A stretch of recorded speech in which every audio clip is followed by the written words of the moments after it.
जय श्री कृष्णा। आज हम समझेंगे श्रीमद् भागवत गीता के 5वें अध्याय का 22वां श्लोक। इस श्लोक में भगवान श्री कृष्ण अर्जुन से कहते हैं, ये ही संस्पर्शजा भोगा दुख यो नय एवते आद्यंतवंतः कौन्तेय न तेषु रमते बुधा।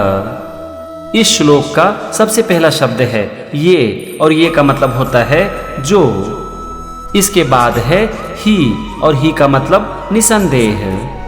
फिर है संस्पर्शजाः, और यहाँ पर इसका मतलब है विषयों के संयोग से उत्पन्न होने वाले।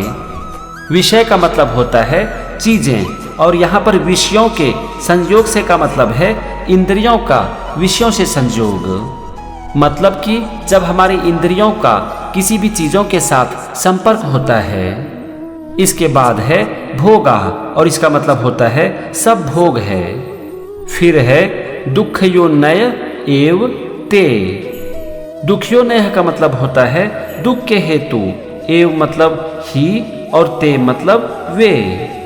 तो यहाँ पर पहले वाक्य का मतलब हो गया जो इंद्रियों और विषयों के संयोग से उत्पन्न होते हैं वे सब भोग हैं, वे निसंदेह दुख के ही हेतु हैं। कहने का यहाँ पर मतलब हुआ कि जब हमारी इंद्रियों का किसी भी चीज़ों के साथ संपर्क होता है तो उसका हमारे ऊपर प्रभाव पड़ता है और वो हमें दुख देता है।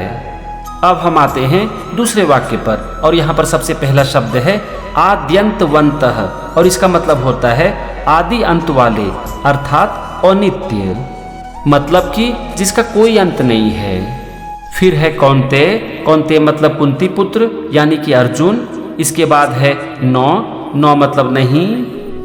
इसके बाद है तेषु रमते बुधः। तेषु का मतलब होता है उनमें, रमते मतलब रमता है, और बुधः मतलब बुद्धिमान लोग। अब यहाँ पर आप देखो दूसरे वाक्य का मतलब हो गया हे कौन्तेय, वे आदि अंत वाले हैं यानी कि अनित्य हैं, और इसीलिए बुद्धिमान पुरुष उसमें नहीं रमते। अब चलो हम समझते हैं पूरे श्लोक का मतलब। यहाँ पर भगवान श्री कृष्ण अर्जुन से कहते हैं कि हे कौन्तेय, इंद्रियों और चीजों के संपर्क से उत्पन्न होने वाले भोग हैं, वे निसंदेह दुखी देने वाले हैं और ये अनित्य हैं, और इसीलिए जो बुद्धिमान पुरुष होते हैं वो उसके मोह में नहीं फंसते। चलो इसे मैं आपको थोड़ा आसान करके समझाता हूँ। यहाँ पर भगवान श्री कृष्ण कह रहे हैं कि हे अर्जुन, जब हमारी इंद्रियों का बाहर की दुनिया के साथ, चीज़ों के साथ संपर्क होता है तो ये भोग को उत्पन्न करते हैं, मतलब कि हम उससे मोहित हो जाते हैं, हम उसे पाना चाहते हैं, और इसीलिए ये सब दिन के लिए हमें दुख देते हैं। इसीलिए जो बुद्धिमान लोग होते हैं वो इससे मोहित नहीं होते। तो ये था श्रीमद् भगवद गीता के 5वें अध्याय का 22वां श्लोक, और उसका मतलब अगले एपिसोड में हम समझेंगे 23वें श्लोक को। तो मेरे साथ बने रहिए और सीखते रहिए श्रीमद् भगवद गीता। जय श्री कृष्ण।